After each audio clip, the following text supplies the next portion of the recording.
살다 보면 점점 더 원하는 것들이 생겨 무언가를 계속 사고 싶거나 더 많은 사람들과 어울리고 싶어 하는 사람들이 있습니다. 반대로 나이가 들수록 쓰지 않는 물건을 정리하고 불필요한 인간관계를 정리하는 삶을 선택하는 사람들도 있습니다. 사람은 하나를 가지면 그 다음에는 가지지 못한 것에 대해 더 큰 욕심을 느끼게 되고 이러한 욕심은 끝이 없습니다. 하지만 비우면 비울수록 더 풍족해지고 자유로워집니다. 우리는 인생에서 그렇게 많은 것이 필요하지 않다는 것을 점점 깨닫게 됩니다. 버림으로써 인생이 오히려 더 풍요로워지는 것입니다. 대부분의 사람들이 소유하려는 것보다 하나씩 비워가는 삶이 좋다는 것을 머리로는 알고 있지만 실제로 비우는 것은 말처럼 쉽지 않습니다.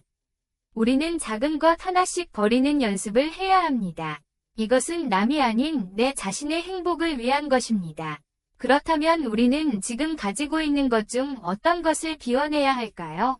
오늘은 나이가 들수록 버려야 할 3가지에 대해 알아보겠습니다.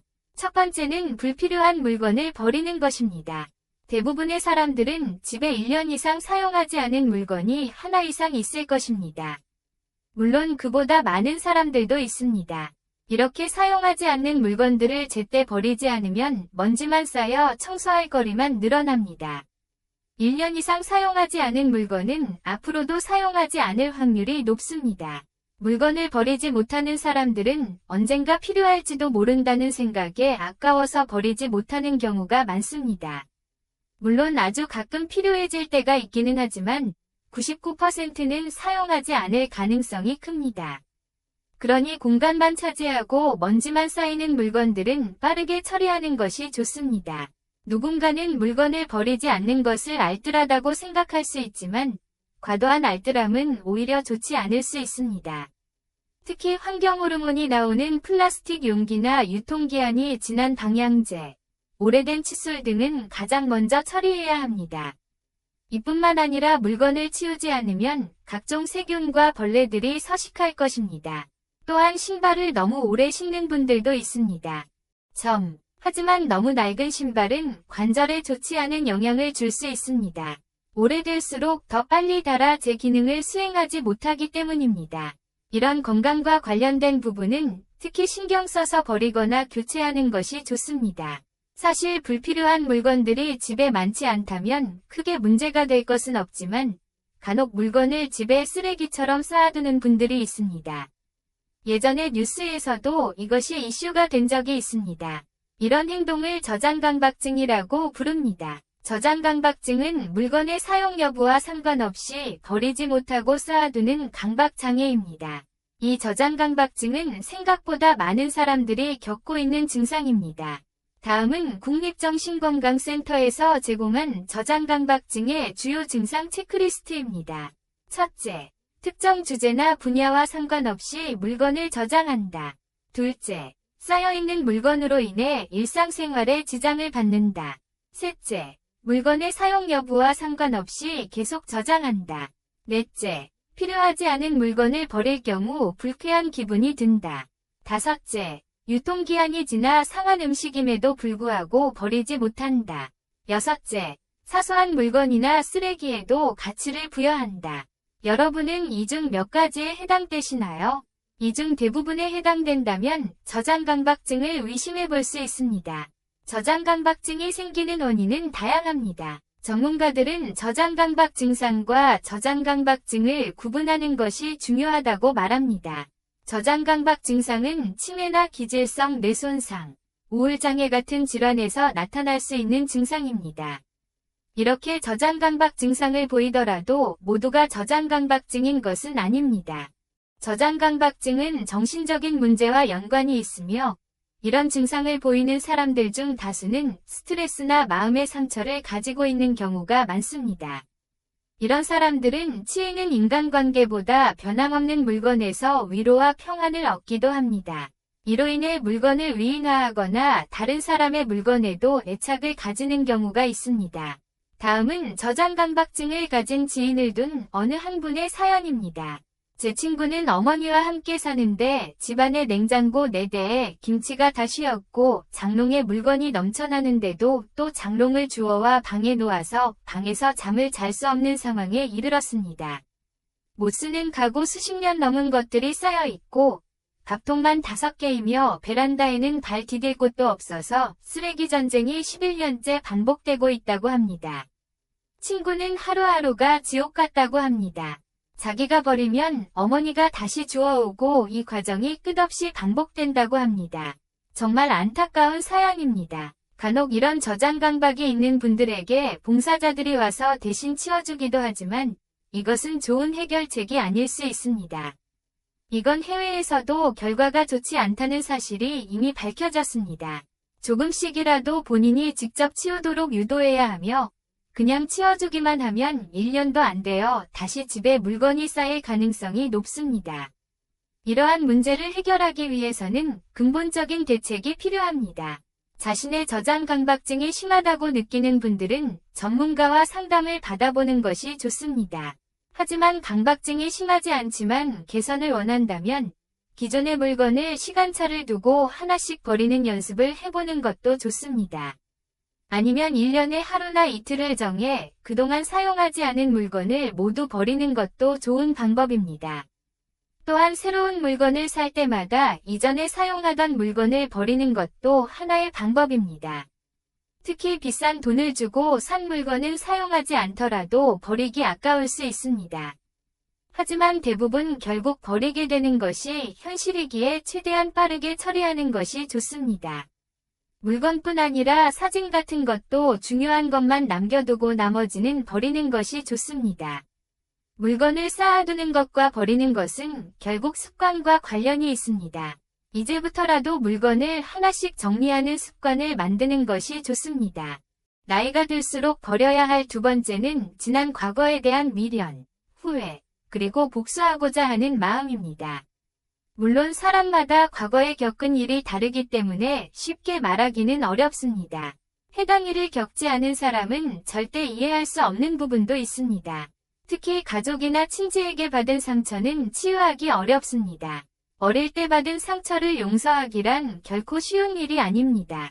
과거의 일은 아예 보지 않아도 생각나는 것이기에 안 볼 수도 없는 상황이라면 더욱 괴롭습니다. 어떤 사람은 어릴 때 부모에게 받은 상처로 인해 50년 가까이 지옥에서 살았다고 합니다. 그러다가 부모가 다른 자식에게만 유산을 상속하고 그동안 부려먹은 자신에게는 감사의 표시조차 하지 않는 것을 보고 비로소 마음을 정리했다고 합니다. 안녕히 계십시오 하고 인사를 드리고 인연을 완전히 끊은 분도 있습니다. 이렇게 보지 않으면 상처가 아예 없어지지는 않지만 감정이 어느 정도 누그러지기도 합니다. 더 큰 문제는 상처를 준 사람과 계속 함께 살아야 하는 경우입니다. 이런 상황에서는 상처받은 기억을 자꾸 꺼내게 되고 그때마다 마음이 아프고 속이 천불이 나기도 합니다. 오랜 기간 속상하고 마음이 아픈 시간을 보낼 것입니다. 특히 부모나 형제들이 마음의 상처나 금전적 손해를 끼치고도 뻔뻔하게 행동한다면 더욱 힘들 것입니다. 하지만 이런 과거에 대해 계속 생각하며 원망을 하는 것은 나 자신에게 좋지 않을 수 있습니다. 앞서 얘기했듯이 용서를 함부로 강요할 수는 없지만 원망과 후회가 나에게 좋지 않은 영향을 미치기 때문에 가능하다면 원망하지 않는 것이 좋습니다.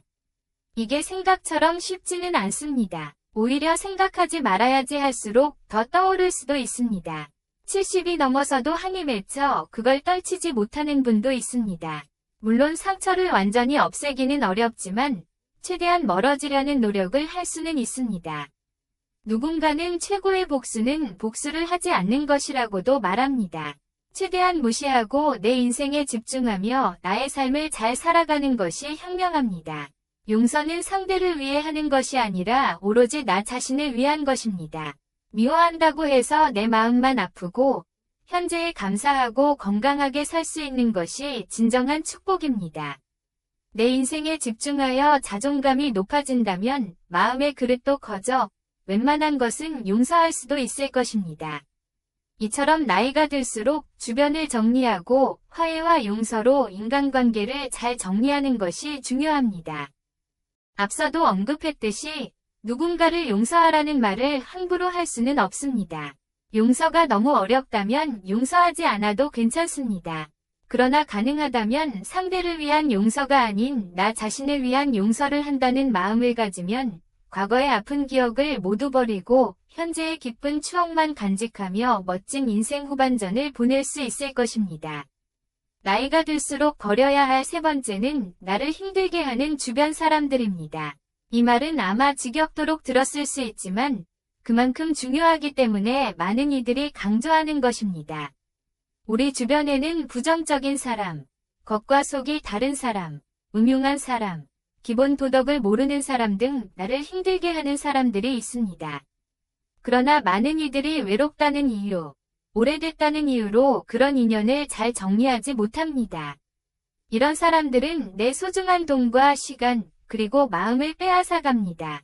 이미 이런 주변 사람들을 정리한 분들은 복잡하고 스트레스 받는 인간관계를 정리하고 자신의 인생과 취미에 집중하면서 평화롭고 행복한 하루하루를 보내고 있습니다. 또한 관계를 끊을 때는 힘들었지만 시간이 지나면서 홀가분하고 아쉬움이 없다고 말하는 분들이 많습니다. 아직 부정적인 관계를 끊지 못한 분들은 상대방과 만나는 횟수를 서서히 줄여보는 것도 좋습니다. 예를 들어 6개월에 한 번, 1년에 한 번 정도만 만나며 점점 거리를 두는 것입니다.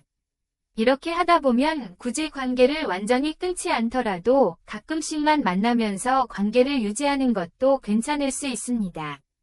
하지만 만날 때마다 기분이 나빠지는 사람들은 만남을 미루다가 관계를 정리하는 것이 좋습니다.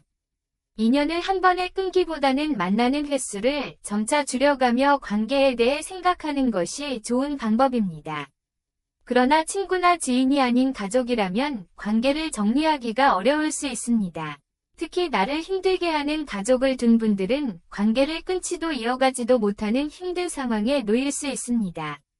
이렇게 참다가 몸이라도 안 좋아지면 이는 원망과 증오의 감정으로 이어질 수 있습니다. 상대가 변하는 것이 제일 좋지만 현실적으로 상대가 변하는 일은 거의 일어나지 않습니다. 그렇다면 내가 할 수 있는 것을 해야 합니다. 그중 하나는 그냥 그러려니 하고 살아가는 것인데 이는 쉬운 일이 아닙니다. 그래서 오히려 최대한 2년 정도 멀리하는 것이 좋은 방법이 될 수 있습니다. 완전히 관계를 끊지 않더라도 최대한 보지 않고 사는 것입니다. 아무리 가족이라도 제일 중요한 것은 여러분 자신입니다. 여러분이 가족을 보며 스트레스를 받고 건강을 잃는 상황이라면 자신을 위해서라도 가족을 멀리하는 것은 당연한 선택일 수 있습니다. 어떤 방법이든 정답은 없으며 자기 자신을 가장 아끼는 방법을 선택하는 것이 정답입니다. 다음은 오래된 친구와 가족 때문에 힘들어하는 분들의 사연 3가지입니다. 30년 전 친오빠와의 관계를 정리했고 10년 전에는 40년지기 친구와 2년 전에는 폭력적인 남편과 작년에는 40년 된 오랜 친구와의 관계를 정리했습니다. 늘 상처받고 뒤통수를 맞아 상처뿐인 인생이었지만 정리하고 나니 스트레스 받을 일이 없어 하루하루가 즐겁고 상쾌합니다. 외롭다는 이유로 날 힘들게 하는 사람을 곁에 두려 했던 지난날의 내가 후회됩니다.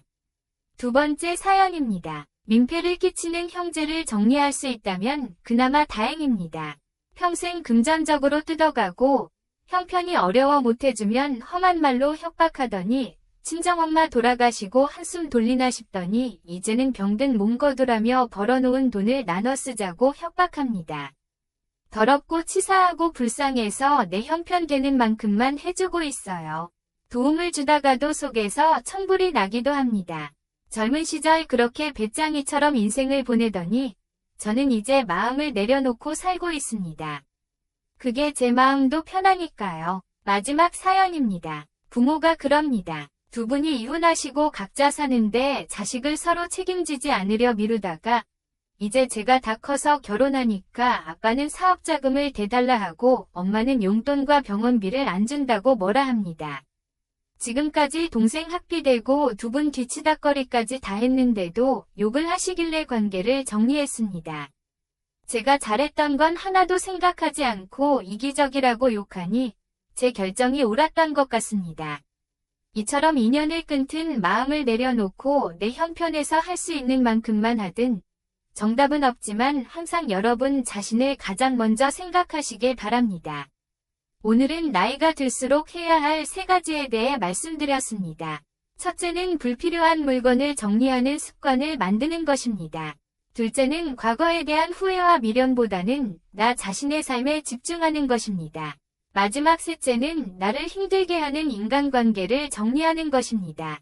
이 밖에도 자녀에 대한 사랑을 조금 절제하는 것이 좋습니다.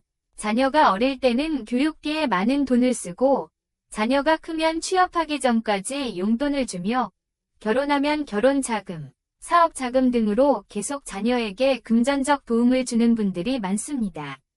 하지만 이렇게 하게 되면 불행한 노후를 살게 될 확률이 높아지게 됩니다. 물론 자식들이 잘 되길 바라는 마음은 모든 부모님의 바람일 것입니다. 하지만 여러분은 스스로에게는 어떻게 대하고 계신가요? 부모의 희생은 결코 당연한 것이 아닙니다. 나 자신을 먼저 돌보고 그 다음이 자식입니다. 이 말은 제가 이전에도 자주 드린 말씀인데 너무나 중요하기 때문에 다시 한번 말씀드립니다. 꼭 명심하시길 바랍니다. 대부분의 분들이 오늘 제가 드린 이야기를 이미 들어보고 알고 있을 것이라 생각합니다. 하지만 그것을 행동으로 옮기는 것이 쉽지 않을 것입니다. 버리고 싶은 사람은 여전히 곁에 있고 버리고 싶은 물건도 많지만 나중에 필요할까봐 버리지 못하는 것입니다. 하지만 이렇게 나에게 도움이 되지 않는 것들은 미련 없이 정리하는 것이 좋습니다. 이 사실을 깨닫고 후회하는 분들이 많습니다. 모든 것을 내려놓고 나니 행복하다고 말씀하시는 분들도 있습니다.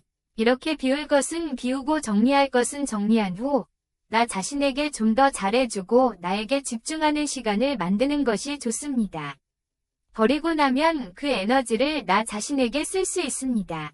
이렇게 불필요한 것에 대한 집착보다는 지금 가지고 있는 것들에 감사하는 마음을 가지면 그것이 곧 행복으로 이어집니다. 50세 이후에는 물건과 사람은 버리고 마음은 넓히라는 말이 있습니다. 여기서 가장 중요한 것은 그 50년 동안 형성된 잘못된 습관을 버리는 것입니다. 새로운 것을 배우는 것도 중요하지만 때로는 자신의 안 좋은 습관을 버리는 것이 더 중요합니다.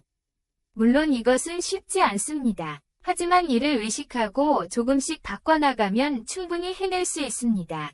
옳다고 생각한 것을 실행으로 옮기는 사람들은 정말 대단한 사람입니다. 오늘 영상에서 말씀드린 내용 중 하나만이라도 실행해 보셨으면 좋겠습니다. 만약 실행하셨다면 꼭 스스로를 칭찬해 주세요. 인생지혜가 우리 모든 구독자분들을 응원하겠습니다.